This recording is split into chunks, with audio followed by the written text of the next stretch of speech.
sais, la fête des morts en France, là. Mais c'est Halloween, hein. Les gens, ils se rendent pas compte. Mais c'est la fête des morts de quoi? C'est pas chrétien, hein, cette fête, hein, la fête des morts ou la fête, tu vois. Tu parles de la Toussaint, là. Ouais, la Toussaint, voilà.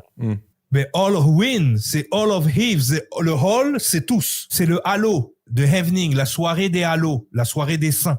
Mais c'est surtout la fin de la première Atlantide. C'est les morts de la première Atlantide. Tu vois ce que je veux dire? Donc, à partir de là, c'est pour ça que c'est les Celtiques qui sont beaucoup dans les Irlandais, dans Halloween et tout, parce que c'est une fête celtique à la base. C'est une fête païenne. C'est pas une fête, tu vois, il y a un délire derrière. Bon, maintenant, les gens s'en rendent compte. Pour revenir à ta question de tout à l'heure. Soit les gens, ils embrassent totalement ce truc-là, soit ils se rebellent contre ce truc-là. Dans nos gènes, on a un programme de lutte contre ça. Nos brins d'ADN, ils ont des histones, qui sont des protections. Ces histones ne s'ouvrent que lorsqu'elles reçoivent de l'ARN messager. Écoutez bien ce que j'ai dit. Et cet ARN messager ne peut être activé que par notre volonté. Que ta volonté soit faite. Ah, tu veux pas suivre la volonté du Seigneur? Tu vas avoir tes gènes. Tu vois comment ça va se passer. Les histones vont s'ouvrir si c'est ta volonté. Si on te donne la volonté de t'injecter quoi que ce soit, tu t'en prends qu'à toi-même. Ok? J'ai rien dit. Ensuite, il faut que cette vidéo reste en ligne. Donc, ces histones, voilà. Et surtout, tu as des nucléotides qui toute la journée se répètent. Et il y a des protéines. Je sais pas si vous avez déjà vu dans des vidéos. C'est super. Quand il y a une erreur dans votre ADN, t'as ces protéines, elles arrivent et clac, clac, clac, clac. Elles viennent faire comme une espèce de pansement génétique et elles viennent réparer les nucléotides. Ça, c'est le programme qui a été inséré en vous pour vous libérer, pour vous nettoyer du mal. Ne nous soumets pas à la tentation, mais délivre-nous du... C'est ça, là. Ce programme, il est encodé en vous. C'est ce programme aussi qui crée le pardon chez vous. Tu vois, quand il y a une erreur de ton acolyte ou de la personne, tu lui pardonnes. Tu lui pardonnes pourquoi? Déjà, pour te soulager de l'énergie et toi, rester dans le plan, ne pas créer de la rancœur qui créerait du cortisol qui te sortirait du plan. Et tu lui permets à elle aussi de revenir dans le plan en lui pardonnant. Donc, c'est exactement ce que font les nucléotides dans l'ADN. C'est-à-dire qu'on est une projection holographique de l'ADN, du code de la vie. Donc, effectivement, on a un programme à l'intérieur de nous pour lutter contre le mal, entre guillemets. Maintenant, suivant la fréquence où vous allez vibrer, ce truc-là va s'activer ou pas. Et c'est ça l'époque qu'on vit aujourd'hui. C'est que j'ai l'impression que les gens ont admis de manière décomplexée qu'il y avait un satanisme ambiant. Ils l'ont admis, mais ils admettent toujours pas. Tu sais, c'est comme les gens, ils admettent qu'il y ait des démons, mais ils admettent pas qu'il y ait des anges.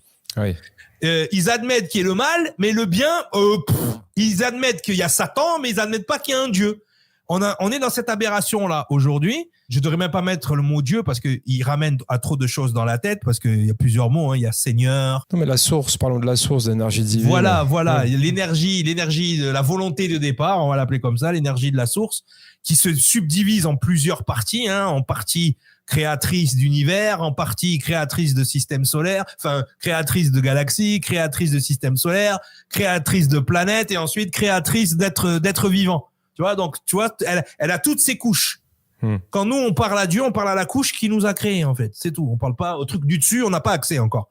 Donc, nous, on doit ascensionner pour avoir accès au truc du dessus. Mais pour l'instant, on parle au Seigneur qui a semé la graine et qui a récolté. Donc, nous, on est encodé avec ce code de la vie qui devrait faire que on remet l'ivraie au feu et on récolte le bon blé.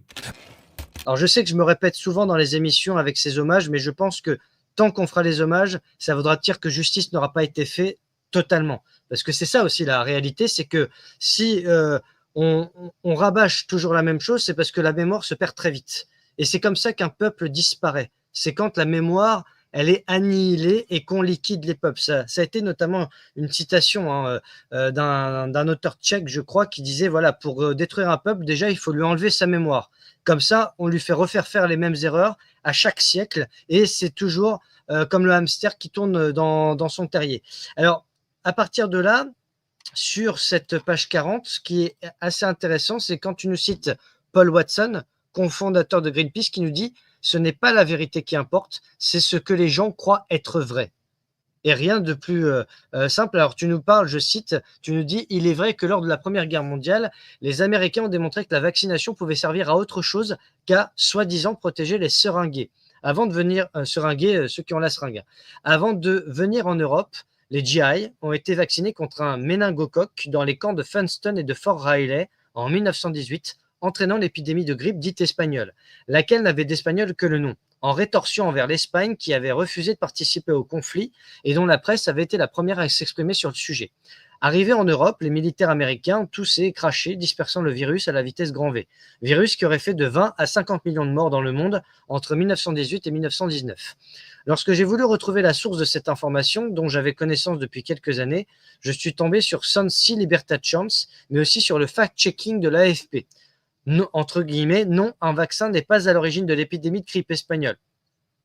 AFP particulièrement soucieuse de démonter l'information, sauf que lorsque cette dernière précise qu'il est aujourd'hui avéré que la pandémie du début du XXe siècle était une épidémie de grippe due à un virus et non pas à une bactérie ayant provoqué une pandémie de méningite, elle aurait été bien inspirée de lire les comptes rendus d'autopsie de l'époque ou bien de s'intéresser à l'enquête du Dr Fauci de 2008. Sensi Libertad Chance se présente comme sage, marginale, insoumise, humaniste, révoltée, anarchiste, antifa, éveillé, chercheur de vérité, mauvais esclave, esprit libre, no border. Des qualificatifs à donner de l'urticaire et à faire sauter au plafond tous les endoctrinés, biberonnés au petit lait de la désinformation, un complotiste pur jus. Alors je m'arrête là, mais ce qui est intéressant, c'est qu'à travers le Covid, tu reviens sur toutes les maladies, virus potentiels de l'histoire, que ce soit grippe espagnole, la poliomyélite notamment. De ce que j'ai noté aussi, et tu nous parles de cela. Alors, je ferai aussi un encart pendant que tu répondras avec le documentaire Vaxxed, qui est assez exceptionnel aussi. Et tu nous parles aussi voilà, des maladies de l'histoire, des virus de l'histoire, pour bien montrer à quel point, dès le départ, pour être poli, on nous l'a bien mis profond. Rappelez-vous, M. Mélenchon avait dit, oui, si l'OMS avait imposé l'injection obligatoire, je courrais après chaque Français pour les injecter. Voilà, ça c'est M. Mélenchon. M. Mélenchon travaille pour le système. Et puis, vous avez cette partie-là. Et puis, deuxième partie, c'est ceux qui n'ont pas de thunes, quoi. Voilà, les mecs RSA, voilà, qui vivent soit du RSA, de la CAF ou des choses comme ça. Eh ben, ceux-là, au mieux, vous allez leur couper le RSA, mais bon, ça ne va pas chercher bien loin. Donc, donc c'est eux, vous ne pouvez pas leur prendre de fric. Par contre, vous pouvez prendre le fric sur deux pôles importants. C'est les pierres, l'immobilier des gens et les assurances-vie et autres épargnes des gens. Et là, il y a du fric. Il y a en tout 6 000 milliards d'euros. Voilà, donc c'est pas compliqué.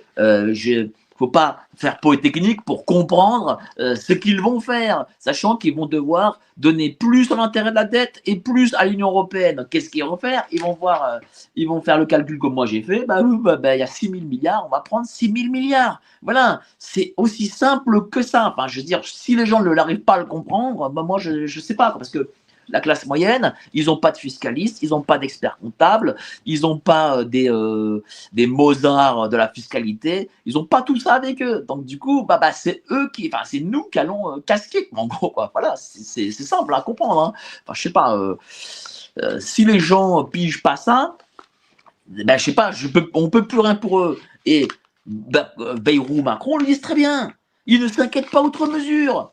Voilà, parce que Macron le dit. Ça fait 8 ans qu'on m'annonce une rentrée chaude. C'est écrit. Il a balancé le off. Ça fait 8 ans qu'on lui annonce quelque chose qui n'arrive pas. Voilà. On lui dit non, mais vous ne pouvez pas faire ça. Si, je peux le faire. De toute façon, ils ferment leur gueule, ils disent rien. Écoutez, voilà. Je sais pas, voilà, vous achetez, si vous ne croyez pas, vous achetez le Canard enchaîné de cette semaine. Et puis, vous verrez l'article, c'est en première page. Voilà.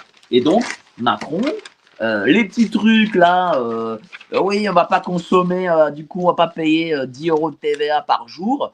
Il s'en bat les steaks. Voilà.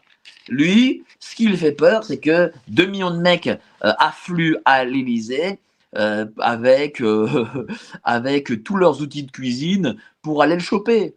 Voilà. Mais il sait que ça n'arrivera pas. Il l'a dit. Venez me chercher. Enfin, je comprends pas. Il invite à venir le chercher. Bon, visiblement, personne ne veut venir le chercher. personne ne veut agir comme il se doit, eh ben, il va continuer à prendre dans nos fouilles. Voilà. Après, septembre, c'est la rentrée. Les gens sortent de vacances, reprennent le travail, ils sont dans les préoccupations du quotidien. Il y a les fiches d'imposition, il y a les frais à faire pour la rentrée, tout ça. Est-ce que c'est le moment idéal pour demander aux gens d'être résilients, donc d'arrêter de prendre leur voiture, de consommer du carburant, d'arrêter de faire leurs achats ou des choses comme ça?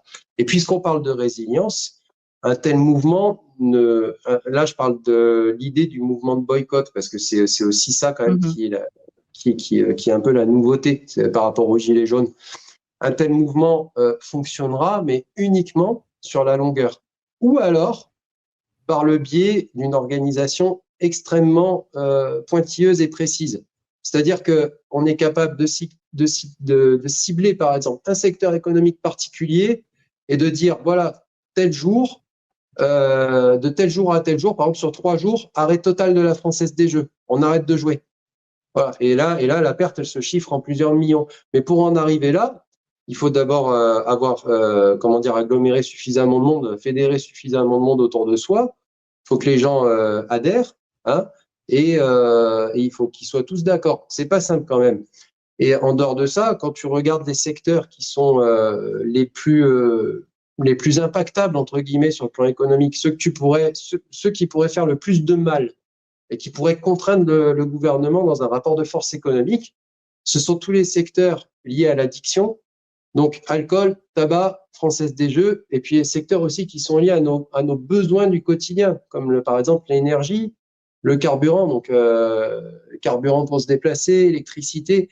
Et c'est là qu'on retrouve en fait les plus grosses mannes financières. C'est là où ils sont le plus d'argent, et c'est les secteurs dont il est le plus difficile de se séparer. Alors, on est peut-être capable à petite échelle pour certains de le faire pendant longtemps, mais sur la masse, ça me paraît un peu compliqué. Après, il y a l'histoire des retraits bancaires, pourquoi pas. Mais je pense qu'un tel mouvement, il gagnerait, en tout cas en efficacité, si on ciblait des jours, des périodes courtes, mais qui seraient plus acceptées par la foule. Et dire, voilà, tel jour, hop, tout le monde retire en liquide tout ce qu'il peut retirer en liquide. Et puis tel jour, pour les fumeurs, c'est pas évident, mais ils vont se faire une journée sans fumer, etc.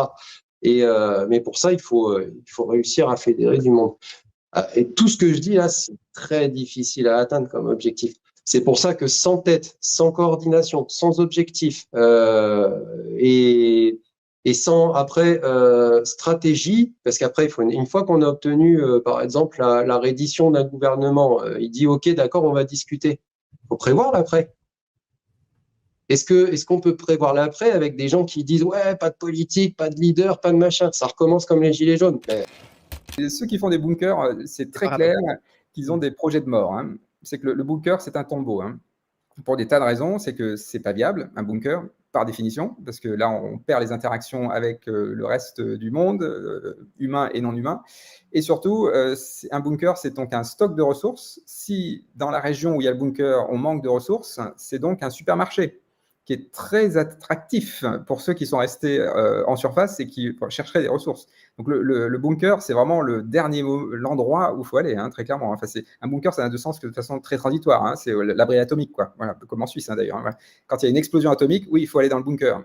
Quand les Russes bombardent l'Ukraine, oui, il faut aller dans le bunker. Mais on n'y reste pas dans le bunker, on ressort après. Donc ça, c'est la vie dans le bunker, c'est la mort, hein, très clairement. En fait, c'est le survivalisme extrême, c'est ça, c'est un projet de mort. Donc en fait, c'est complètement paradoxal, parce que ça s'appelle survivalisme, c'est une école de la mort. Mais dans le survivalisme, il y a des choses qui peuvent être plus intéressantes, des gens qui en fait se disent, en fait, comment je vais faire pour que mon territoire puisse vivre dans ce monde fluctuant. Et donc, dans les survivalistes nettement moins radicaux, il y en a certains se disent survivalistes, mais en fait, ils font beaucoup de tissu social, ils entretiennent des écolieux, des tiers-lieux, du lien social, etc. Et donc, en fait, ils utilisent le même mot. Hein. C'est pour ça que je nuance là, parce qu'en fait, certains pourraient se sentir épinglés, alors qu'en fait, ils devraient changer de mot. Quoi. Voilà, ce serait mon conseil. appelez-vous plutôt les robustes que les survivalistes, quoi. Ça serait... Parce qu'en fait, quand on est robuste, on ne survit pas. Hein. La survie, c'est du transhumanisme. Hein. Survie. Hein. On essaie de vivre encore plus, quoi. Quand on est robuste, on vit, tout simplement.